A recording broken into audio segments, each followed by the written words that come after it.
Hello, everyone, and welcome to our book bash discussion for this evening. We have with us Iris Peterson Bryant, and if you're not familiar with her, you really need to be familiar with her. This is an awesome teacher, awesome speaker. She's also an author, and I'll let her tell her about her journey, and then we'll get into the discussion for this evening. So, Iris, tell people about your book and who you are as a speaker. Okay, well, the one of the book, I guess the book we were talking about is it How I Got Over? Is that the one you were talking?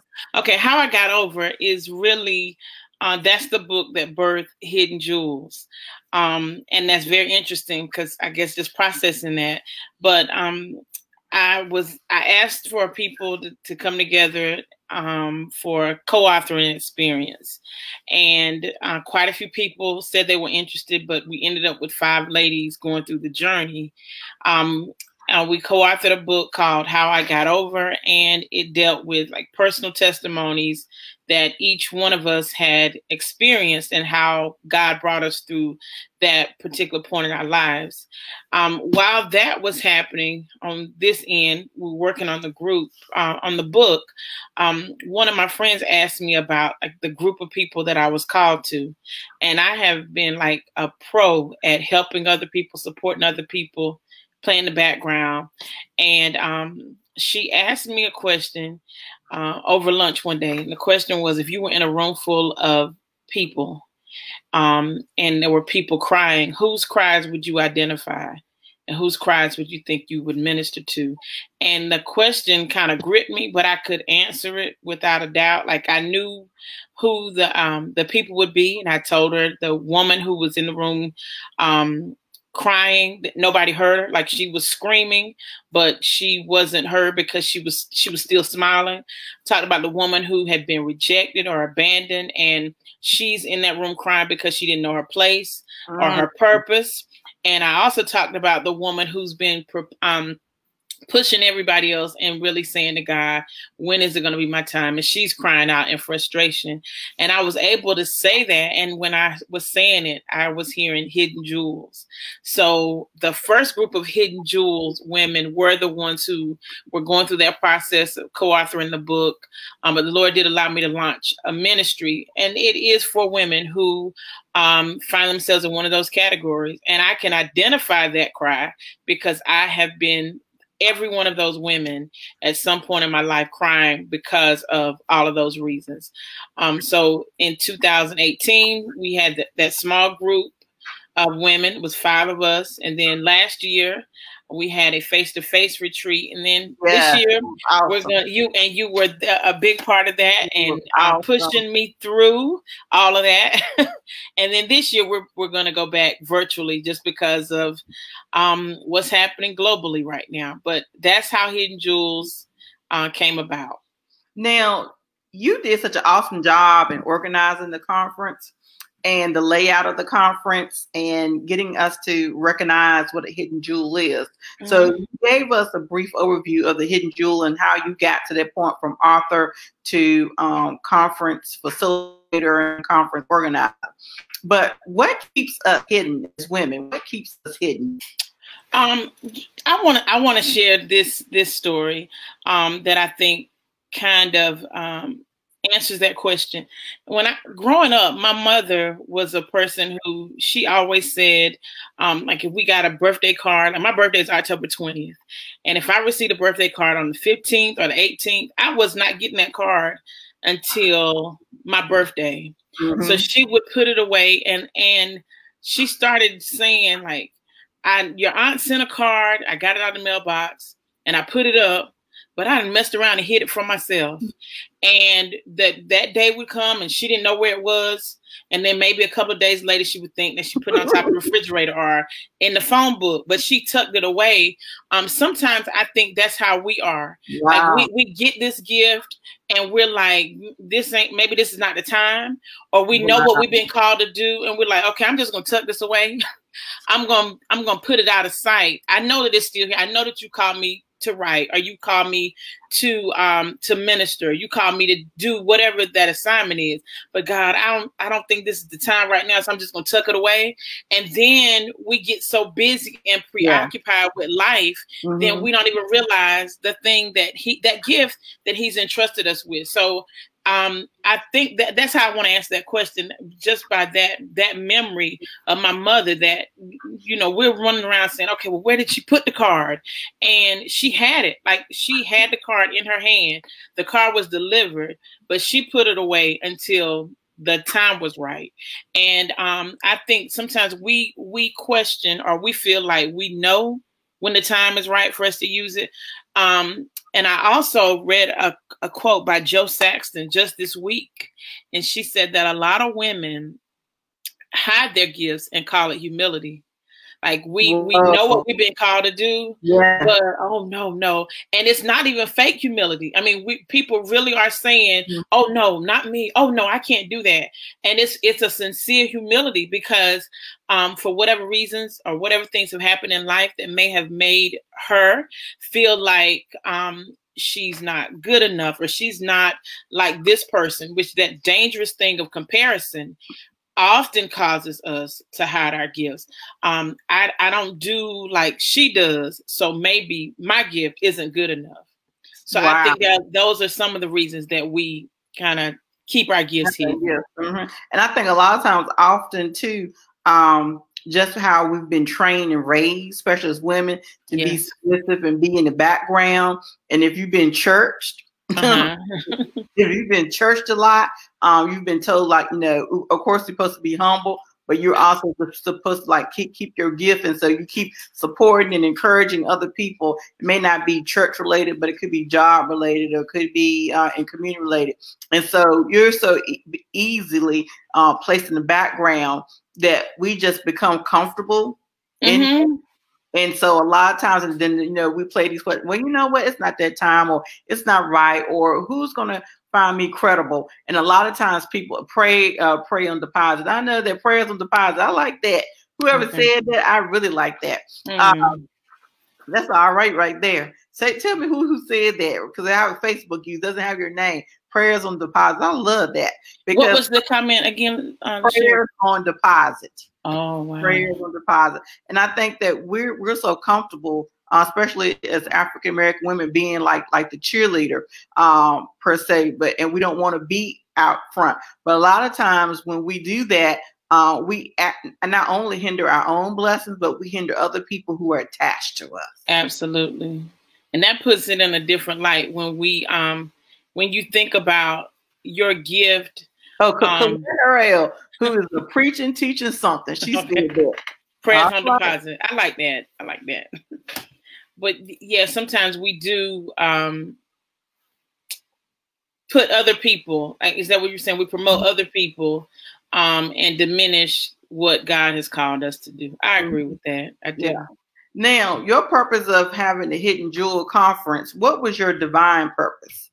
My divine purpose was to speak to women's pain points, and that was those women that were dealing with rejection or obscurity, or like those people who are women who felt like they didn't have anything to offer, because there were people who had gifts and assignments, but they felt like, you know, who's going to ask me to do it, or is my gift good enough? So I really felt like my divine purpose was to help us stir up the gifts that God had placed within us, find the place that we're supposed to be promoting, or I'll say utilizing that gift, and to come out of the shadows and be who God created us to be.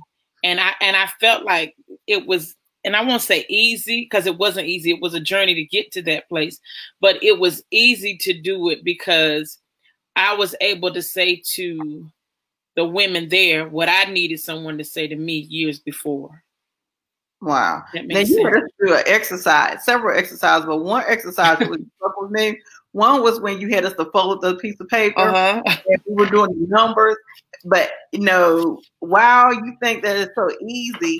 He's saying things to us that the devil says to us, or even who you think you are. You can't do this. You talk like this. You look like this. You never be successful. Get out. You need to stay in your lane and da da da da da da. And it was so distracting. Something that should have been so easy for us to do.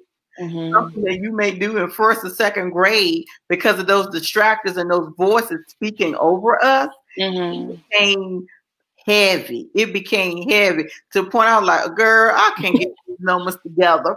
And I mean, and it's so, and you really see how we are our own worst enemies because we use those as excuses when we need to do something about where you live, how you talk, education, too much education, too little education. No one would respect me. I don't have any validation, the credibility. How can you speak to that woman who wants to live her life out loud, but she feels she doesn't have the education, the credibility, or she doesn't have the resources to start?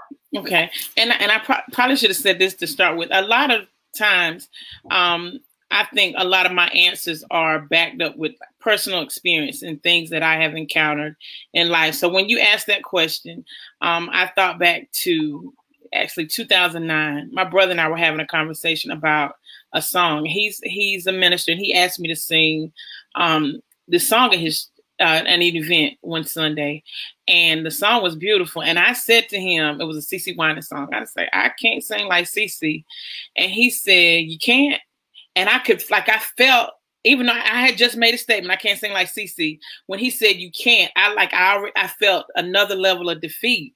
And I said, no. And he said, well, Iris, that's good, because I don't want you to sing like CeCe. I want you to sing like Iris. Well, and I think that's what we have to get in our minds, that in whatever state that we find ourselves in, we were created for this task. And we have to know that we are the best, and you just fill in the blank, whatever your name is, you're the best Sheera for that job, because you're the one that God called to be in that position.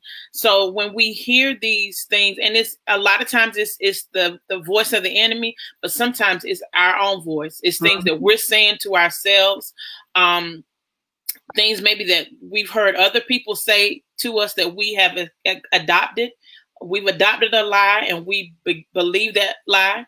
And sometimes it is things that we allow our fears to prevent us from doing it. But if we really think about, okay, I may not be this person, and that's good, because that's her lane. But I'm who God created me to be. He called me by name, and I'm going to be the best Iris, or the best Sheera, or the best Colette that I can be, because he called me to this. And I think that's how we have to reframe our thinking. Like, this is the assignment he gave me, and I'm going to do it to the best of my ability. All right. And, reframing your thinking is extremely hard to do. And like now when we're in quarantine and you have people saying, oh, you need to do this, then other people, you need to rest. And I always say you need to do what's best for you. Absolutely. And a lot of times, we can find ourselves like in a, kind of a fog because of not being around certain people that we're accustomed to being around, not being able to go and do things that we're accustomed to doing.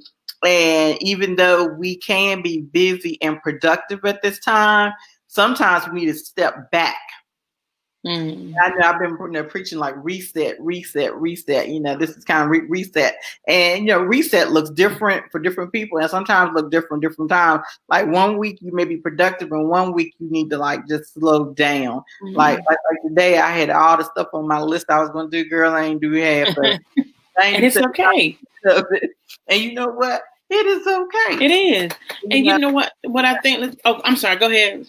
I'm finished. Well, I think in this time that we're really seeing what's important.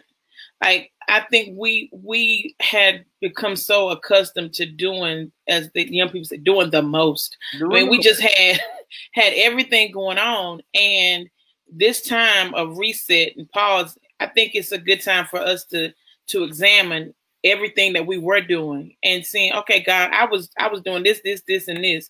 Was I doing this because I wanted to do it, or was I doing it because you told me to do it? And I think that's something that if we don't walk away from this quarantine with a new skill or with a new hobby, a new project, I think we need to walk away with a different mindset. Wow. that I'm going to do the things that I've been gifted and called to do. I can't do everything, and even the amount of time that, for me personally, the amount of time that I was spending with my family. I mean, I was always on the go. There was always something to do. There was always some place to be.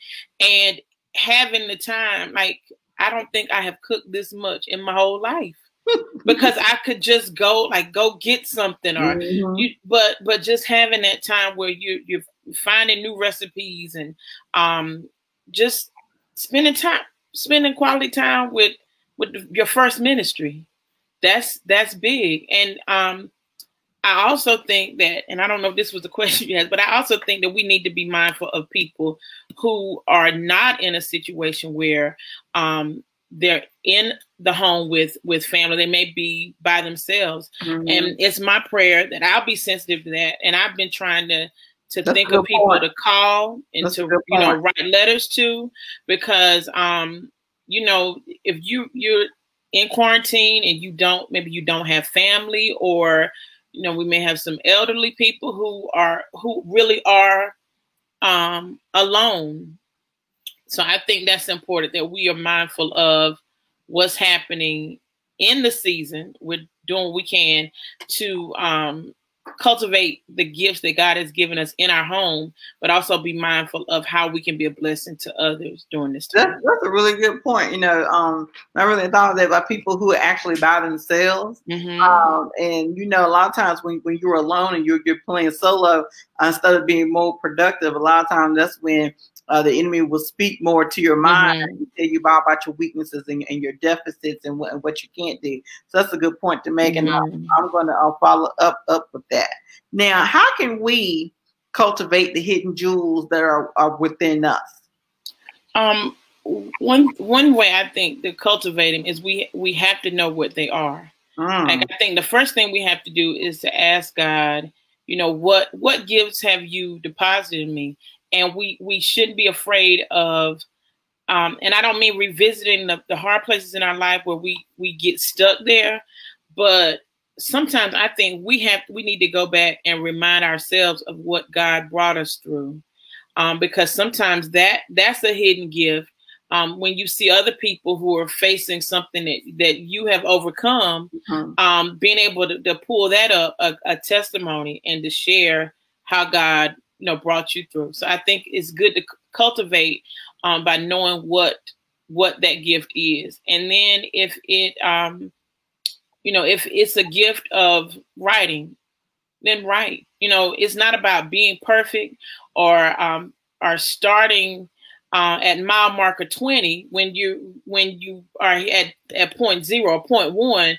But I think once we come into the knowledge of God has given me a gift and he expects a return on what he's given me, I think we have to take time and spend time in prayer and ask him, okay, God, now what is this supposed to look like?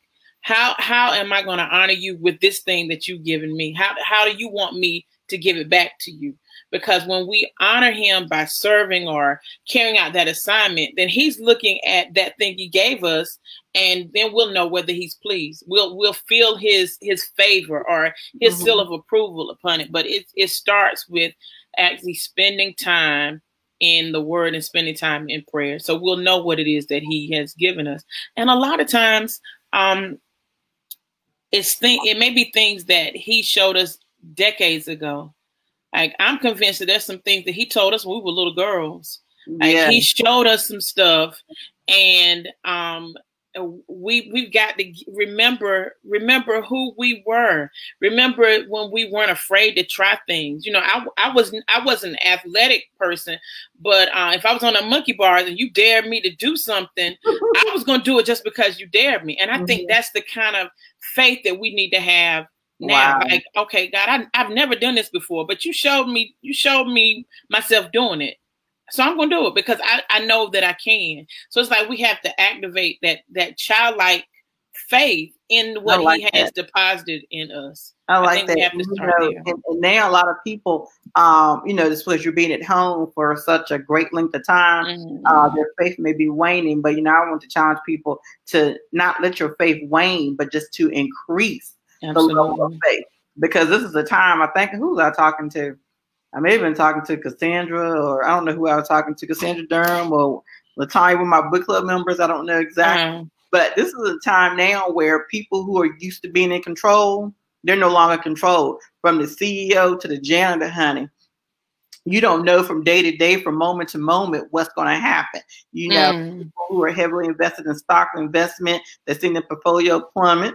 But then there have been some people who've been, but within all of this, there has not been any lack of our households. So instead of us, that's my mama calling, but instead of us concerned about what's going on, think about how we've been blessed. Yes. There hasn't been any lack, even though you can't find exactly the essentials that you want all the time, the specific, I'm sure you have something. Yeah.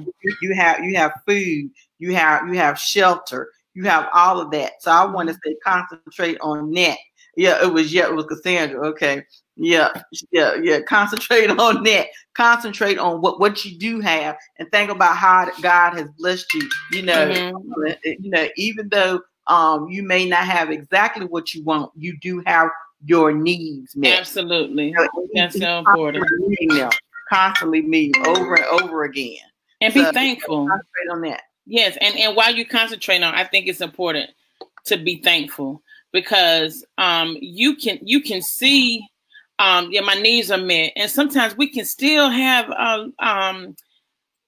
like be grudging, like have a stink attitude, because it's not like I wanted to be. But I think we need to be thankful during this time of the things that are well. Like, okay, so I'm not doing this, and it's hard for me to find some essentials whenever I go in the store. But God has blessed me. I have gas. Yeah. I can go to the store. Yeah. Things are as well as they are. So we do have so much to be thankful for. And you know what else, Ms. Lee? There are people who are looking for our response. Yeah. Like there are people who are saying, okay, now I work with her and she talked this talk. But now what is she saying now? Like what and then look into us, and what the testimony should be is, I worked with her, she talked this talk, and oh my goodness, look at what's going on. And she's still talking the same talk. That's gonna draw people to him. And I think that is our responsibility during this time. Yeah, because the world is looking to see how we're going to respond to it. Are we getting caught up in what's happening in the news and what's happening around? Or are we really focusing on what God is doing in this season and cultivating an attitude or an attitude of gratitude?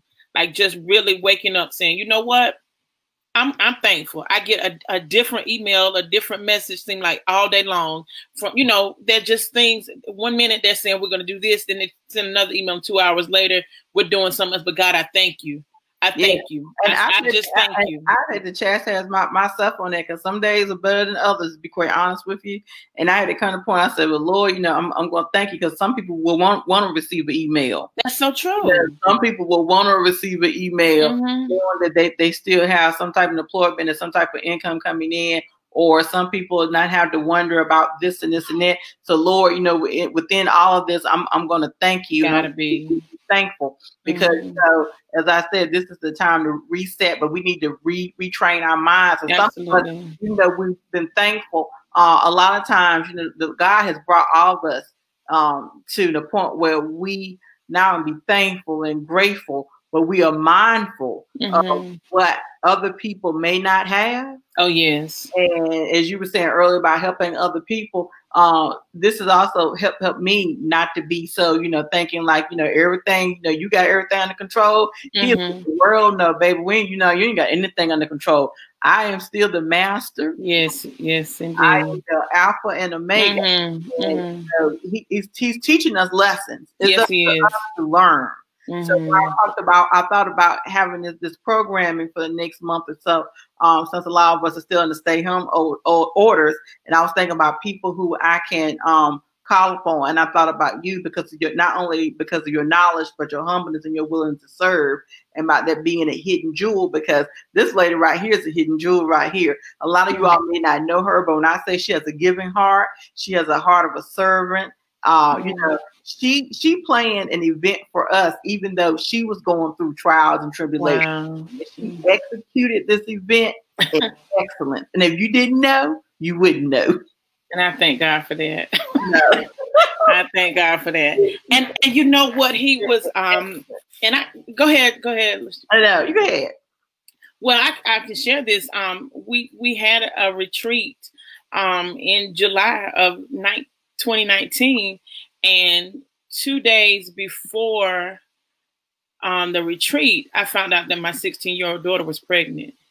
And I spent some time crying, okay, Lord, how are you going to have me speaking to these women and I've got this situation going on?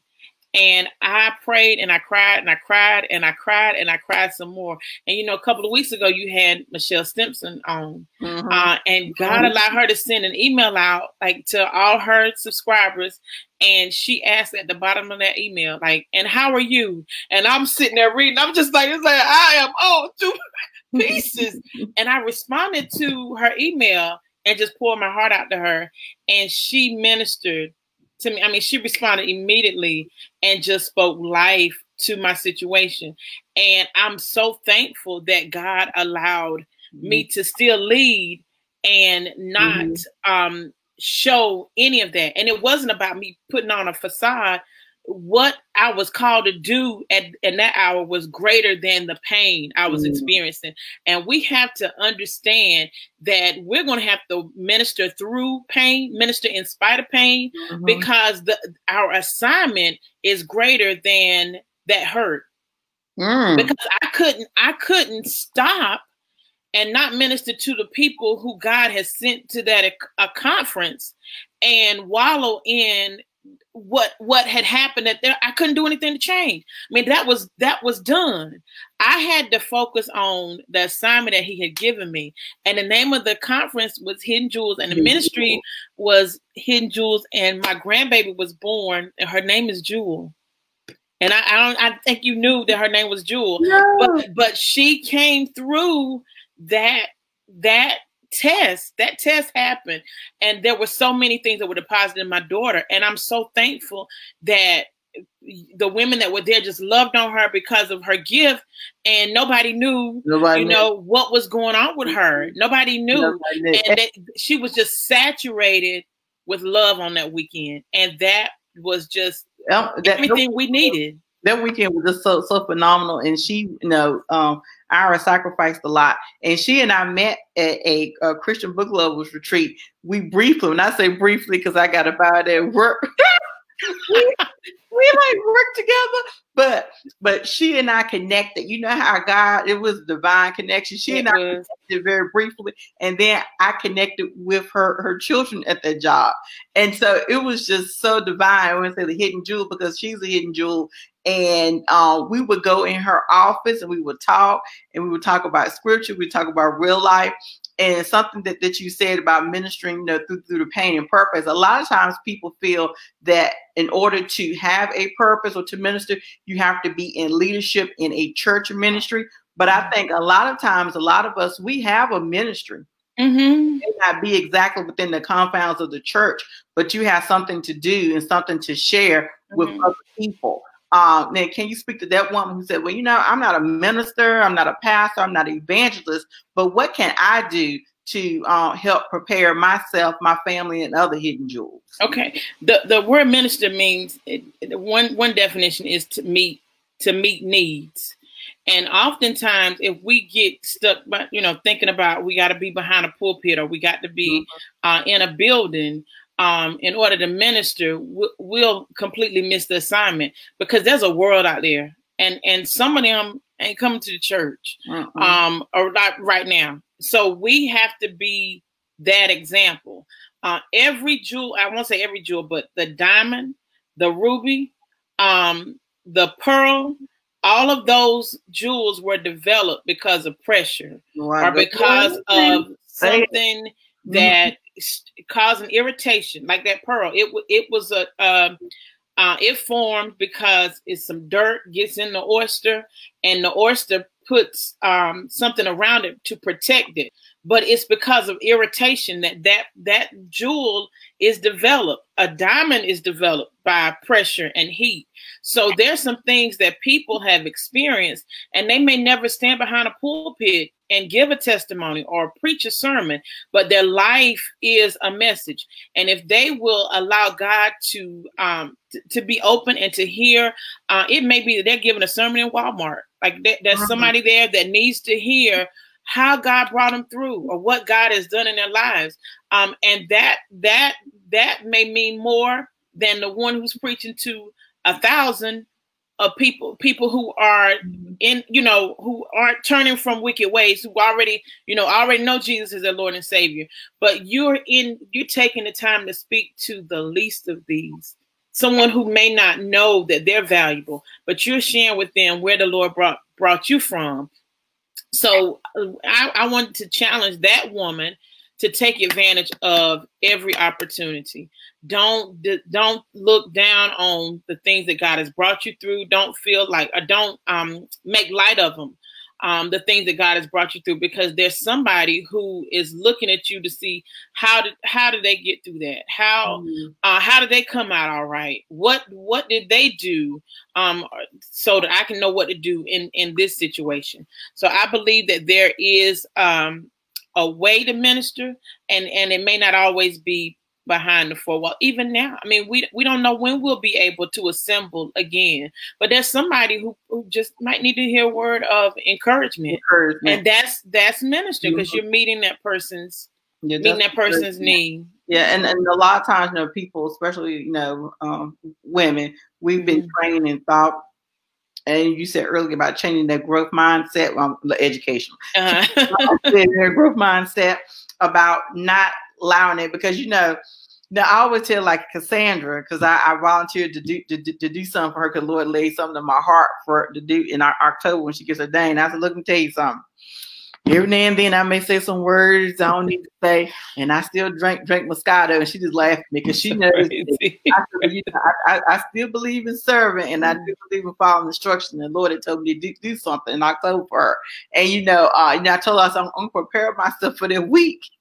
But girl, you know me. And so a lot of times we allow the other parts of us to not be able to, we say ourselves, well, I'm not ready for this, or I'm not ready for that. Like people often say from church, well, I'm going to join church when I get right. Girl, ain't none of us right.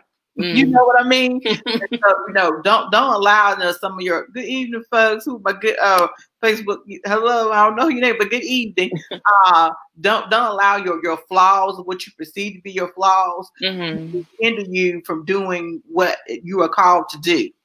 And it may not be, and it could be just an encouraging word. It could be calling someone up. A lot of times when we have people on our minds, it's not some unction. It's the Lord telling us, okay, you need to call this person for a reason. It may not be to say, God is your deliverer, but sometimes it's just the laugh. Sometimes it's chat, things of nature. All of these ministries, and we need it more and more now, just because of what's going on in our world.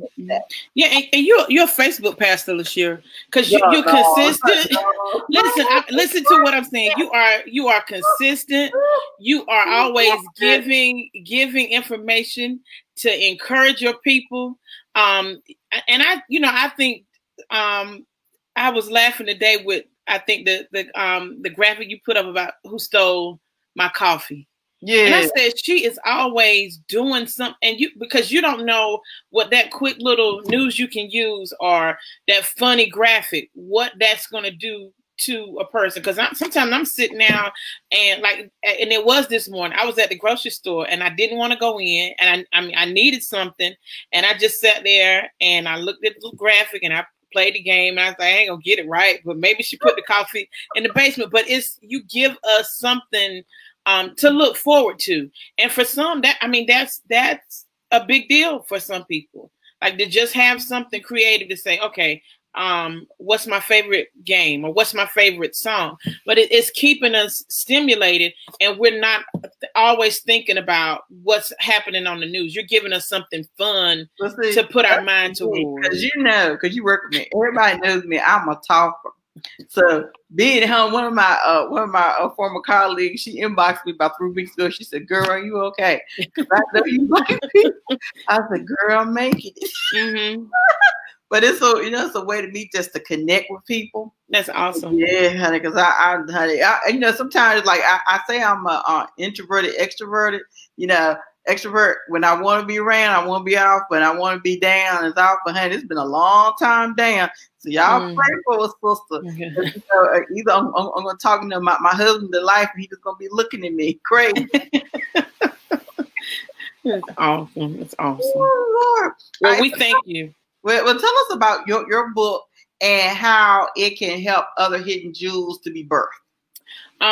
The book, How I Got Over It, has a story, and my story, because that was my daughter's testimony. But my story is I was adopted I was 6. I don't know how old I was. 6 weeks old, 6 weeks old when I was given up for adoption, and 6 weeks.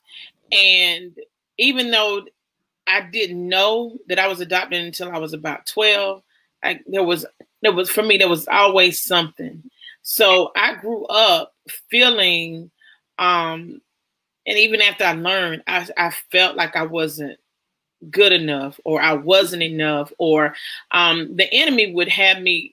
There were so many tricks that he played in my mind, and I laugh about it now. But when I was born, every picture that I saw as a child, I didn't have any hair, and I used to think, if I had hair, would she have kept me? Like, it was stuff like that. Like, the enemy just ran havoc on my mind. So I spent a lot of time dealing with wondering, was I good enough? And I had the best parents. My mom and daddy, off the chain. Loved them so much. And they were able to, I met my birth family when I was 36 years old. But I made some real bad decisions in life because I was looking for love in all the wrong places and all that stuff, Mm-hmm. So I dealt with rejection and abandonment from conception. Like I always felt like I had to please everybody. Was I good enough? Are they gonna still like me? I knocked a firefly, and this is the truth. I knocked a firefly out of my cousin's hand when I was like 9 or 10 years old. We were playing outside, and he caught a firefly, and I knocked it out of his hand. And he's like, "Iris, you always doing something." And I thought I hurt it, like I had hurt him. And I spent weeks agonizing over knocking that firefly out because I always wanted people to be happy with me. I didn't want anybody to be upset. And then it started going to perfectionism. Like, everything had to be just right. So I'm overcompensating for all these things. And I was in my 30s, and I saw my 2 children carrying out stuff. Like, my daughter was doing things that I used to do as a child, like not wanting. She was just. I watched them interact in the home, and it was one Saturday afternoon. And I was like, Lord, I can't. They cannot continue this path. Because they're acting this way because of me. And I asked God, like, Lord, help me. And that's a deep realization. Well, that's what happened. And this is in the book, but I don't mind sharing. I actually prayed, and I got down on my knees that night, and I said, Lord, this was my prayer. I said, Lord, you know what I'm down here to ask you for, but I ain't ready. So help me. And the next night, I didn't even bring it up to him in prayer. Because I wasn't ready, because I didn't know what he was going to show me. And then I asked him, Lord, help me and show me where I need to be healed, and heal me. And he gave me a dream that night. I dreamed just as plain, woke up and remembered the dream and didn't even think that it was any kind of connection. But long story short, in that dream were the messages.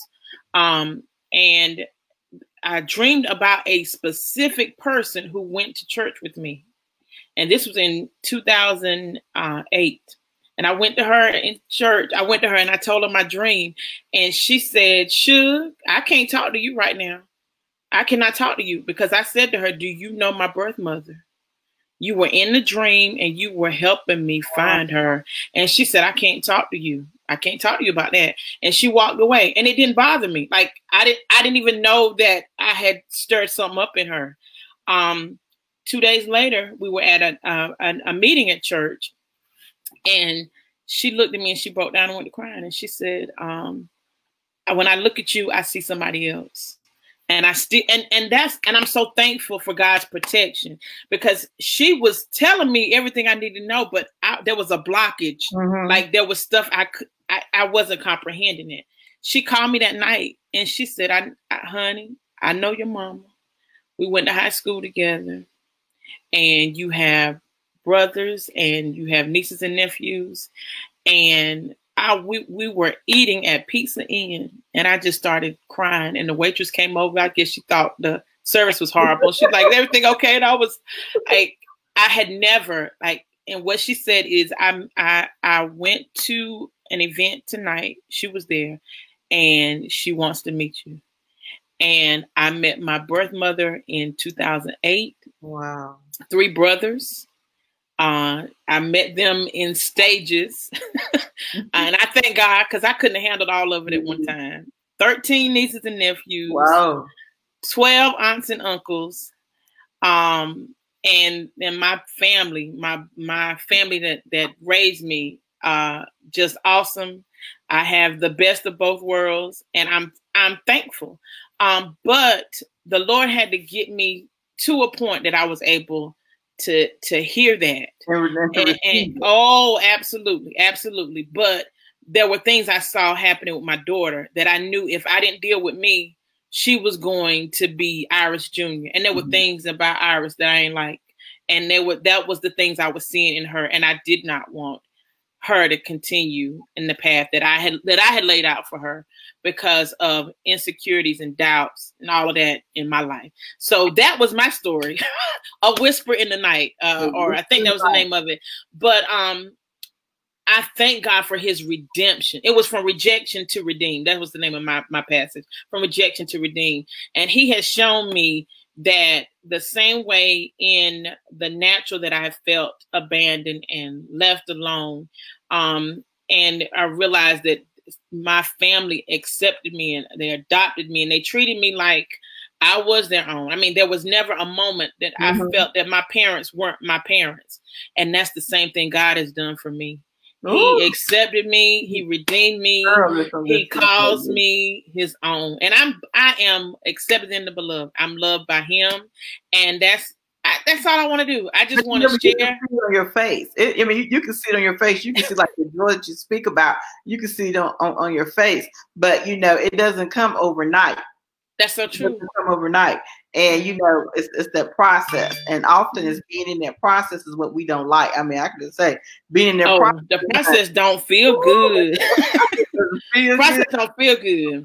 That process does not feel good. And so often we don't go through because we feel like if we don't go through it, it's going to stop. But what it is, it just double and triples and quadruples up. So speak to that woman who wants to go through and who wants to find that hidden jewel, but she doesn't necessarily want to go through that process. I want to talk to that woman, and I hope that this woman has some little bit of country in her that she can think about a garden or a seed or that for me growing up, that was the worst part of gardening. Like my dad would go out and break up the ground, then we plant the seeds and the weeds would grow, we go chop the seeds. And the only thing I wanted to do, like I knew that what was coming out of the garden and the only thing I wanted to do was eat. I didn't want to shell the peas. I didn't want to shell the butter beans. I didn't want to shuck the corn. I didn't want to do any of that. But every bit of that had to take place in order for me to sit down and enjoy the corn and the butter beans. So there has to be a breaking up. The ground has to be broken up. And sometimes that ground is the hardness that we have around our heart. Like I don't want to change, or it hurts too bad, or sometimes we are afraid because we've been hurt by so many people. God, what if God hurts me? What if this hurts me? What if he injures me? And I promise you, he is going to take such good care of you because you're his child. He has you in the palm of his hand, but there's a process that you have to go through, but he's going to walk you through every step of it. And I remember that those days gardening, we had called a field or whatever, and my dad would stand beside us, and we had these bags of corn, the brown bag with the seeds in it, and he would say, drop 3 in there, and he would walk with us. We drop the seeds, and we get the hoe and cover the seeds up, and then we came back out to chop. He would guide us and say, you got to get rid of this. And it's the same way with our heart. We have to go through all of those processes, going out and gathering the crops and sitting up and shelling peas, and that hurts when you're shelling or you're shucking, and sometimes you see stuff that you really don't want to deal with. Like, I'm getting ready to eat this corn, and there's a worm. There's a worm in this silk, but there's got to be a cutting away, because the worm came in and did this destruction, but the whole ear corn ain't bad. So there's just so many things that we have to experience.